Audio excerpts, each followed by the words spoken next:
Bienvenido a Pasaporte al Exterior, el primer podcast en español sobre procesos y certificaciones que te ayudarán a ti y a tu empresa a llegar mejor al mercado internacional.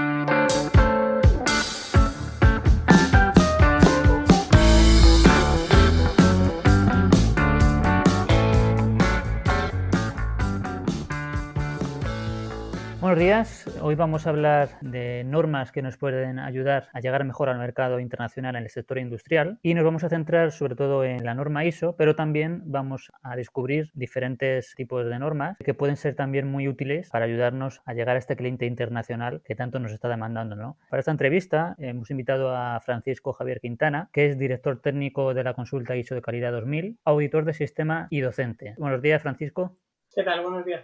Es que en el sector industrial existen varias normas que pueden certificar que nuestra actividad respeta ciertos estándares de calidad. A nivel internacional, ¿cuáles dirías, Francisco, que son las 3 o 4 principales que más demandan los clientes? A nivel de calidad, la más conocida es la ISO 9001, que es la que habla de sistemas de gestión de calidad. En medio ambiente estaría la ISO 14000 y en seguridad y salud actualmente sería la ISO 45000, que ha sustituido un poco a la antigua norma OSA 18001. Luego habría otras normas más minoritarias relacionadas con la gestión energética, como la ISO 50000, la responsabilidad social corporativa, la continuidad de negocio. En cuanto a calidad, a lo que es estrictamente calidad, lo que sí que hay es normas sectoriales que se están solicitando mucho por los clientes según el sector de actividad que tengamos. Por ejemplo, hay normas sectoriales en aeronáutica, en automoción, en alimentaria, que según el sector pues puede que sean más demandadas que una ISO 9000. Digamos que la ISO 9000 puede ser una norma general, pero luego en cada sector hay cierta particularidad, ¿no? Sí, hay algunos sectores que es que por distintas razones han creado sus propias normas. En el sector alimentario han venido derivados un poco de los mayoristas, ¿no? Y en otros sectores, pues por ejemplo en la automoción, pues claro, lo que hay detrás son grandes fabricantes, ¿no? Están motivados esas normas sectoriales para que todos sus proveedores, por así decirlo, funcionen igual.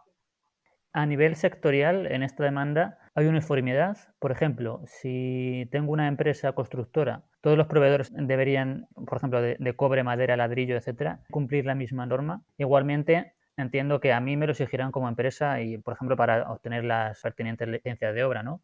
En las normas las hay voluntarias y obligatorias. Hay una parte de normas que no son obligatorias, son voluntarias. Sin embargo, todas aquellas relacionadas con la seguridad de un producto, sobre todo dentro de Europa, sí que son obligatorias. Entonces, actualmente hay una serie de normas en Europa que todos los países de Europa se han puesto de acuerdo para que sean como mínimas para determinados productos. Luego, en realidad, para las licencias como tal de apertura o de obra o de tal, no te suelen pedir una certificación ISO como tal. Muchas veces ni siquiera una norma ISO o UNE o EN. Es más para poder optar a contratos con la administración o con determinadas entidades o grandes constructoras donde sí te suelen pedir una ISO 9000 o una ISO 14 o la 45. De forma que te lo valoran, los parámetros de valoración de las ofertas, igual que te valoran una parte pues por la propuesta técnica, el plazo de ejecución, los medios materiales, pues sí que hay una parte que pueden dar más puntos si estás certificado o si tienes certificados según vayan normas. Hay una empresa, por ejemplo, aquí en Málaga, que en una certificadora de producto tiene el certificado número 1 para un tipo de producto y número 3 para otro. Hombre, por tener eso ha tenido más clientes y tal, no, pero bueno, la verdad es que actualmente es de la que mejor cuota de mercado tiene el mercado ahora mismo. O sea, podríamos decir que no nos soluciona la vida, pero ayudaría a llegar a más clientes, ¿no? Efectivamente, por ejemplo, a esta empresa de prefabricados de hormigón lo que le abrió fueron puertas, por ejemplo, con Adif y ha hecho casi todos los viaductos del sur de España. Todas esas piezas que hay que hacer en unas fábricas, prácticamente las ha fabricado ellos prácticamente todas.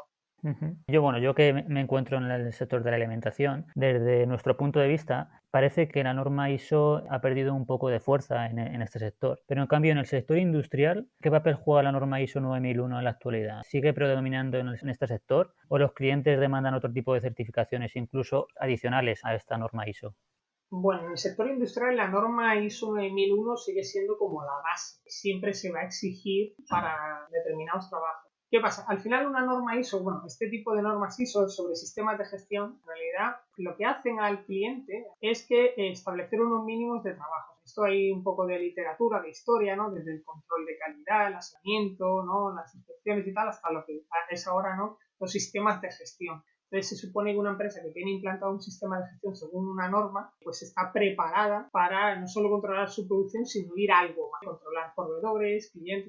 En el sector de la construcción, por ejemplo, sí que es muy reconocida la 9001. ¿Qué pasa? Que si tú eres un fabricante además de otros productos, te van a exigir seguramente el marcado CE o algún tipo de certificado de ese producto. Si, por ejemplo, haces temas aeronáuticos, pues ya entonces a lo mejor te piden la EN9100. Aquí en Europa la más reconocida para los fabricantes de componentes aeronáuticos, ¿no? O, por ejemplo, en automoción la IATF, la 16949, ¿no? Es decir, está la 9001 de base y luego, según el sector, te pueden pedir más normas de sistemas de gestión o de producto. Has comentado la certificación C, al final, como has dicho, pues sería adicional, ¿no?, a esta ISO. ¿Y se exige siempre que se va a importar un producto a la Unión Europea? La certificación C, lo que certifica es eso, es un producto. Europa tiene publicadas una serie de normas y según el producto que tú fabriques te aplicarán unas u otras. Esta certificación o este marcado C lo hay desde muy sencillito, que puede ser un automarcado, donde nadie viene a comprobarte, a auditarte, a un marcado C, donde tú tienes que tener un sistema de control de producción y además tiene que venir una empresa externa a comprobar que tú lo estás haciendo así, incluso a someter a ensayos la pieza que fabriques o el producto que fabriques. Entonces, al final, ¿esto por qué se hace? Bueno, se hace porque al final Europa se puso de acuerdo en una serie de criterios mínimos para determinados productos, algunos relacionados con la construcción, otros, por ejemplo, con la industria del juguete y tal, para que se pongan sistemas de control de fabricación en esos productos. Si tú no cumples esos requisitos, tu producto no se puede vender en Europa. Hay algunos tipos que son excluyentes. No se puede comercializar un producto que no cumpla esos requisitos. A veces la gente lo ve como medio vacío, ¿no? Jolín, yo si estoy fuera de Europa no puedo importar a Europa porque no cumplo esto, pero quizás también habría que verlo desde el punto de vista positivo, ¿no? Medio lleno el vaso. Si yo estoy en cualquier país del mundo, si yo fabrico según el marcado C y certifico mi producto, puedo importar a Europa, que ahora mismo es uno de los mercados más grandes del mundo.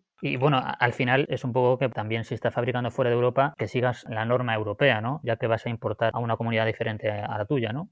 Al final, cada mercado, cada grupo de interés ha montado sus normas, ¿no? Por ejemplo, en el sector agroalimentario, la norma BRC es más anglosajona y IFS es más, por así decirlo, centroeuropea, ¿no? Aquí cada uno ha jugado según sus criterios y su experiencia también en lo que para ellos era importante o no era importante. Bueno, lo que se intenta es establecer unos mínimos, esos mínimos se publican a través de normas en toda Europa y todos los países de Europa tienen esas mismas normas. Y en la actualidad, que la entidad X nos certifique la ISO, nos asegura que nuestro cliente, o más bien en el país de nuestro cliente donde le vamos a vender, se va a aceptar como válida esta certificación. ¿Cómo intervendría aquí la organización de acreditación? En cada país hay una entidad acreditadora. Esta entidad acreditadora en España se llama ENAC, Entidad Nacional de Acreditación, que es la encargada de acreditar las entidades de certificación, los laboratorios, las entidades de ensayos. En cada país hay un ENAC, por así decirlo. En el Reino Unido se llama UCAS, en Alemania DAS, cada país tiene un ENAC. Estos ENAC, entre ellos, tienen un acuerdo de mutuo reconocimiento. Entonces, en principio, cualquier certificado emitido por un laboratorio o por una entidad de certificación y tal, que haya pasado la acreditación, España, por ejemplo, con ENAC, o en el Reino Unido con UCAS, el país que sea, con el ENAC de ese país, tendría validez en el resto. Entonces, si yo voy a Polonia, por poner un ejemplo, y tengo mi certificado de sistema de gestión de ISO 9001 con una certificadora que está en España acreditada por ENAC, a mí me reconocen ese certificado en Polonia. ENAC polaco, por así decirlo, reconoce mi certificado. ¿Qué pasa aquí? Que luego hay cosas que ya, de hecho aquí ha pasado en algún concurso público en España, que dicen que se valorarán si está acreditado por ENAC, como que no le dan validez si lo acredita alguien de fuera. En España, por ejemplo, también esto se ha visto favorecido a veces, por ejemplo, en determinados sectores, por ejemplo, la automoción, Volkswagen, el grupo Volkswagen, bueno, barriendo un poco para casa, siempre ha querido que se certifiquen las empresas que trabajan con ellos con las certificadoras TÜV, ¿no? Que la casa TÜV es alemana. Y ha habido TÜV que han estado acreditadas en España y otras que no, han ido solicitando la acreditación, perdiéndola y tal.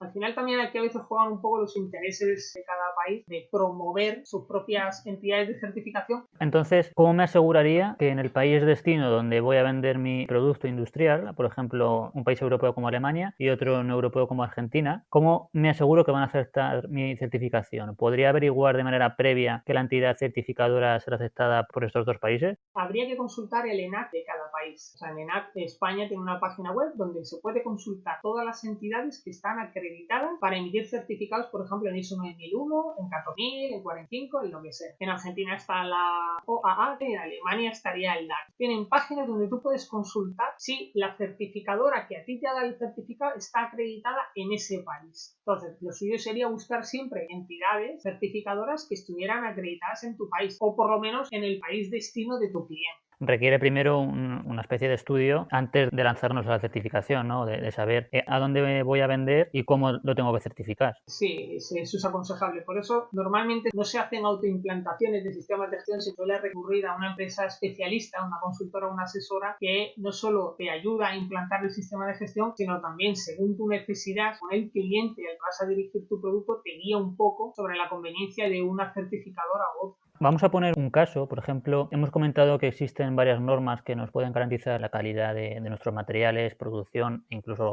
organización, como es el caso de la ISO, dependiendo del país y del cliente, ¿no? Supongamos que soy una empresa agroalimentaria y necesito pues un tanque de almacenamiento. He encontrado tres proveedores, uno en Brasil, otro en China y otro en los Países Bajos, y todos tienen diferentes certificaciones. ¿Cómo podría saber si alguno de ellos no se encuentra bajo los mínimos estándares de calidad que me van a exigir a mí en España? Parte va a depender del país donde queramos instalar ese tanque. En España, por ejemplo. Imagínate que estamos en España y tenemos que traer ese tanque. En España rigen unas normas europeas, con lo cual ese tanque tiene que cumplir unas normas europeas en cuanto al material con el que se ha fabricado, de soldadura, pruebas que se le sometan a ese tanque. Una vez que eso lo tenga ese cliente, en principio daría igual que me viniera ese tanque de Brasil, China, Países Bajos, o sitio que fuera. Es decir, si tiene el marcado C o si se ha hecho según los requisitos y criterios de las normas europeas, ese tanque da igual donde se fabrique. Otra cosa distinta, que esto por desgracia lleva ya un tiempo de moda, es las falsificaciones que suelen venir de las empresas de origen chino. Ellos crearon una marca que se llamaba Chines Sport, que coincide con el CE europeo y que a veces te lo encuentras, normalmente no en algo como un tanque de almacenamiento, pero sí que no lo podemos encontrar en otro tipo de cosas. Y claro, ese Chines Sport no tiene nada que ver con el marcado C. De hecho, lo normal es que no cumplan el marcado C obligatorio en Europa. Esto, por ejemplo, en la industria juguetera saben los problemas que lleva acarreado este tipo de medio falsificaciones porque no garantiza las condiciones de seguridad de ese producto. Sí, de hecho yo cuando era pequeño recuerdo que había bastantes problemas por este asunto de los juguetes que venían de China marcados como Comunidad Europea, pero no eran de la Comunidad Europea. Y si existe realmente y tiene fuerza la certificación de la CE, ¿por qué no se bloquea esto? Se bloquea en la frontera si se detecta que eso no cumple. De hecho, en España hay cantidad de filtros y de mercancía de vuelta. ¿Qué pasa? Que hay algunos productos que pueden tener ese Chines Sport y que a lo mejor no le aplica o no es tan exigente ese marcado C y podrían entrar. No es lo habitual, pero bueno, podría darse el caso. Y luego el logo que eligieron ellos, hay que estar muy habituado a reconocer cuál es de verdad el marcado C del que es el Chines Sport. Que o los ven los dos juntos o es difícil encontrar la diferencia. Viendo esta situación en la que existen numerosas normas para regular la calidad de productos y con diferentes criterios incluso de valoración según el país, ¿no crees que si existiese mayor unificación sería más sencillo para el fabricante, incluso el cliente y el ente regulador? ¿Y piensas que en el futuro nos aproximaremos más a esta idea o por contra pues las normas se van a seguir separando y se reproducirán incluso aún más? Las normas que rigen el marcado CE ya ha sido un gran salto normativo, casi yo diría a nivel mundial. Ha sido poner de acuerdo a muchísimos países de Europa para establecer unas normas de criterios mínimos para que todos los europeos fabriquemos de la misma forma, cada uno con sus reglamentaciones. Por ejemplo, el reglamento electrotécnico de baja tensión en España no era igual que el francés, ni era igual que el alemán, ni que el danés. Cada uno tenía sus particularidades. Hay que viajar un poco al extranjero para ver que a veces no coinciden ni las clavijas. tu enchufe. Entonces esto poco a poco se va unificando. Lo bueno que hay ahora es que ya los comités ya funcionan bastante bien. De hecho hay comités sectoriales, precisamente para eso, para el tema de la seguridad, donde se publican normas para que prácticamente todos los productos en Europa garanticen unos niveles mínimos de calidad y de seguridad. Eso ya está unificando bastante la fabricación. Eso luego se ha trasladado, por ejemplo, a elementos de la construcción, en fin, a otro tipo de sectores donde ya se están estableciendo unas reglas comunes y unas normas comunes a toda Europa. Tanto es así que la publicación de las normas ahora mismo, no se va a la base de datos de las normas españolas, ve que muchas normas de producto tienen el mismo código en España que en Francia y Alemania. Es decir, si una norma en España es UNE, pues pone a lo mejor UNE EN, un número, bueno, pues ese número en Alemania es el mismo exactamente para el mismo producto y dice lo mismo. Lo único que está es traducida, ¿no? Al alemán, al francés en Francia, al italiano en Italia. Es decir, se ha conseguido unificar mucho. Por ejemplo, la norma de las mascarillas, la 149 de 2001, está todo el mundo con ella viendo marcados y tal, es una norma que se publicó a nivel europeo y que hay muchas fábricas en China que están fabricando con respecto a esa norma porque su principal público es el europeo. De hecho, llegan aquí con su marcado CE según esta norma y tal. Y además se certifican en origen. Cuando llegan aquí ya se sabe que eso lo siempre y cuando no esté falsificada, que eso ya es otra cosa. Y luego, con respecto a otras zonas del mundo, que ya sí que es más complicado la unificación de normas, por ejemplo, con Estados Unidos, Japón o China. Aquí ya entran otros intereses de las empresas que hay detrás. Hay que recordar que en el comité de ISO, que es la Organización Internacional de Normalización, están grandes empresas. Es importante que además estén. De hecho, el origen de la ISO, hay personas que creen que es motivado por los gobiernos y tal. No, las ISO se motivaron por unificar. Como cosa curiosa, en España ahora mismo ostenta junto a la INOR de Túnez el Comité Internacional sobre Turismo y es el que está promoviendo la publicación de nuevas normas para regular un poco el sector turístico. En este comité, por ejemplo, hay más de 100 países y además cada uno con su legislación. Imagínate la legislación que pueda tener Túnez con la española, donde además encima España está muy bien considerada en el resto del mundo, porque es verdad que la clasificación de estrellas de España y siempre el prestigio que han tenido las empresas hoteleras es reconocido mundialmente. Bueno, pues al poner de acuerdo a tantos países con tantas legislaciones distintas y tal, evidentemente tiene su trabajo, pero bueno, poco a poco se va avanzando también hasta en cosas que vemos un poco más complicadas. Me ha surgido una duda porque en relación a lo que has comentado de las mascarillas, ¿cómo entonces hemos oído tantos casos durante las últimas semanas sobre falsificación de mascarillas cuando se supone que está todo tan controlado, ¿no? Y tan, digamos, unificado? Y además cuando son propiamente pues gobiernos, no solo de España, sino de todo el mundo, los que están comprando estas mascarillas. Aquí va desde la propia falsificación del certificado. Yo tengo alguna experiencia a lo largo de mi trayectoria profesional de falsificaciones. De hecho, hubo una empresa que una vez nos llamó porque quería poner unos parques de fuego de estos que están de moda ahora poner en el agua, en la playa, y la empresa china aportó unos certificados que hasta que el cliente no me los envió a mí, todo el mundo había dado por válido. Yo al revisarlos, bueno, vimos alguna cosa un poco rara, pedimos otra documentación más y al final pues, se demostraron que eran falsos. Hay que estar muy acostumbrados a ver este tipo de certificados y a entender cómo funciona de verdad y qué hay detrás de esta certificación de productos de marcado CE para entender si te están dando gato por liebre. No es difícil que alguien te pueda engañar, lo que tienes que conocer cómo es para seguir pidiendo documentación y entonces descubrir el engaño. Así a primeras hay determinadas cosas que pasan y la verdad es que han pasado, o sea, es más difícil detectar. Sí, claro, a una persona, por ejemplo, un ciudadano, digamos, de a pie, que le enseñan este tipo de documentación, pues quizá pasaría por alto, pero a una persona que está más acostumbrada y que es su trabajo y su día a día, pues lo detectaría más fácilmente. Sí, además, vamos, cualquiera que se meta en internet pone comparación sellos, marcado CE, Chines Sport y va a ver que esto ya es casi de coger lupas y medir distancia, ¿no? Y ver paralelas, diagonales y tal para saber cuál es la Chines Sport, que es la que puede ser falsa de la que tiene el marcado CE. Por ejemplo, si a alguien se le ha pasado alguna vez por la cabeza falsificar certificaciones, ¿qué tipo de consecuencias podría tener? La primera es que se le bloquearía seguramente para la importación de producto. En esto las agencias europeas la verdad es que funcionan bastante bien y proceden al bloqueo de ese proveedor. ¿Qué es lo que pasa? Que bueno, aquí ya está un poco la propia idiosincrasia y propia forma de algunos países de competir. China, las empresas chinas, no quiero generalizar, pero ya después de unos años viendo determinadas empresas, puede llegar un proveedor chino donde tenga en ese momento el mercado CE, le hagas un pedido de determinadas unidades, todas vienen muy bien, vienen perfectas, pero luego cuando le haces el tercer o cuarto pedido, esa empresa ya ha perdido el certificado, porque hay que recordar que el mercado CE se evalúa continuamente, o sea, cada año van a visitar la fábrica, ¿no? Y entonces pierdes el certificado, la empresa china no te dice nada, te sigue vendiendo el producto, ahora el producto llega peor, y claro, ya ahí te la han colado, ¿no? Y como están todas las fábricas allí, bueno, como hay muchas fábricas en China, pues... La verdad es que, Francisco, tienes un montón de historias para contar. Bueno, años, tengo canas.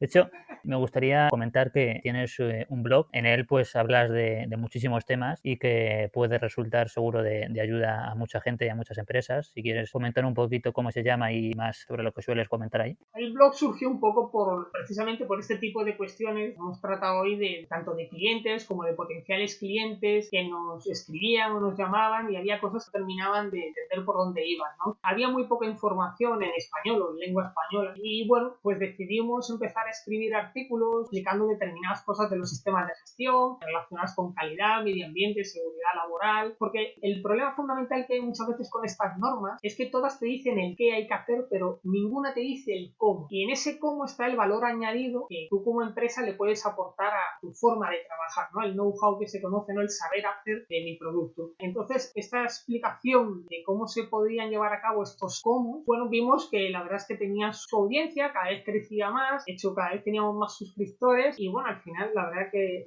las estadísticas están ahí, ¿no? Más de 4.500 suscritos, visitas diarias por encima de las 500, hay un artículo que lleva ya más de 300.000 visitas desde que se publicó. En fin, este tipo de cosas, al final lo que es importante es que tengamos accesibilidad, ¿no? En este mundo que hay ahora con tanta información, lo que hay que intentar es facilitar esa información y que esa información sea útil y de calidad para el que lo lee, el que lo oye, ¿no? En general el espectador, ¿no? Que reciba esa información. Para que ese espectador no solo sea un espectador, sino que luego llega a su empresa, llega a su organización, piense lo que ha leído, lo que ha escuchado, lo que ha visto y lo ponga en práctica. De esa forma, al final, vamos a conseguir que sea ese sistema que esa empresa tenga sea mejor a la que tenía antes de haberlo escuchado o haber oído o haber visto de eso que se ha publicado, ¿no? El blog se llama ISO Calidad 2000 y la verdad es que yo antes de conocer a Francisco le eché un vistazo y me resultó muy muy útil porque yo tampoco sabía mucho sobre este tema y la verdad es que se resuelven bastantes dudas, así que os invito a todos a también a echar un ojo que seguro que aprendéis. La página web de la empresa es isocalidad2000.com y bueno, hay un sitio que pone blog y ahí están todos los artículos ordenados, es decir, los más vistos. Es gratuito, de hecho hace un tiempo hicimos un estudio y resultó que hubo personas que pensaban que éramos un organismo público o una entidad pública, ¿no? Porque parecía que no vendíamos nada, ¿no? Evidentemente hemos cambiado la web para que parezca que de verdad sí, somos una asesoría, vive de nuestro trabajo, claro. Claro. Pues por mi parte todo claro, como digo, me ha servido para aprender mucho y si quieres añadir tú algo más. Quedamos a disposición de cualquier oyente que tenga cualquier duda y tal, puede dirigirse a nosotros en la página web o por LinkedIn, ¿no? En fin, como estamos en la red en muchos sitios, que cualquier duda intentamos contestar siempre resolviendo al máximo las posibles dudas que tengan cada cliente y estamos aquí a disposición de todos. Eso es, siempre disponible. Pues muchas gracias, Francisco, y hasta pronto. Muchas gracias, Carlos, a ti.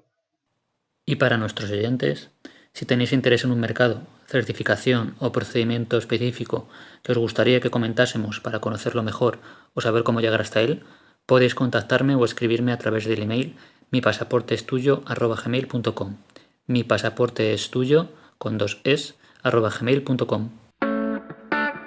Si te ha gustado este episodio, suscríbete y compártelo. Te espero la semana que viene con más consejos y curiosidades que te ayuden a llegar mejor al mercado exterior.